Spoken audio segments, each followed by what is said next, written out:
గోమయము అలాగే పుష్పాల యొక్క వ్యర్థాలు అంటే మనం దేవుడి దగ్గర నుంచి తీసేసిన పువ్వులు ఏవైతే ఉంటాయో వాటిని ఆరబెట్టి వాటిని పొడి చేసి అలాగే సాంబ్రాణి గుగ్గిలం ఇలాంటివన్నీ కలిపి ధూప్ స్టిక్స్ తయారు చేసాం. ఇది డైరెక్ట్గా దీపం మీద వెలిగిస్తే వెలుగుతుంది.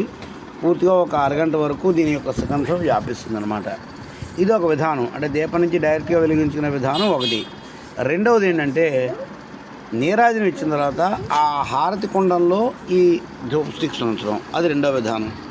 చూడండి, హారతి ఇచ్చేసాం కదా, ఇప్పుడు దీనికి ధూప్ స్టిక్స్ని అక్కడ హారతి ఇచ్చిన హారతి కర్పూరానికి ఓ పక్కన ఒక ధూప్ స్టిక్, దాని మీద ఇంకో ధూప్ స్టిక్, అలా 2 ధూప్ స్టిక్స్ పెట్టినట్లయితే ఆ 2 అంటుకుని చక్కగా పొగనిస్తాయి. ఒకసారి అంటుకున్న తర్వాత దానికి ఎన్నైనా సరే ఇంకా ఒక్కొక్క ధూప్ స్టిక్ని చేర్చుకుంటూ ఉండొచ్చు.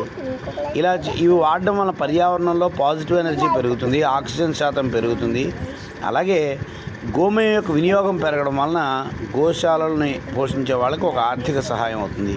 ఈ ధూప్ స్టిక్స్ మా దగ్గర విస్తృతంగా అందుబాటులో ఉన్నాయి. కావాల్సిన వారు ఎవరైనా వాట్సాప్ ద్వారా మమ్మల్ని సంప్రదించవచ్చు.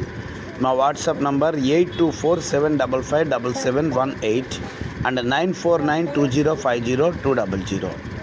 ఇలా మనం వినియోగించుకునే ఆలోచన కనుక చేసినట్లయితే గోమయం పూర్తిగా సద్వినిమయం అవుతుంది. అలాగే ప్రతి ప్రాంతంలోకి గోమయం యొక్క సుగంధం లభిస్తుంది. అలాగే గోశాలను పోషించే వాళ్ళకి మంచి ఆర్థిక సదుపాయంగా కూడా ఉంటుంది.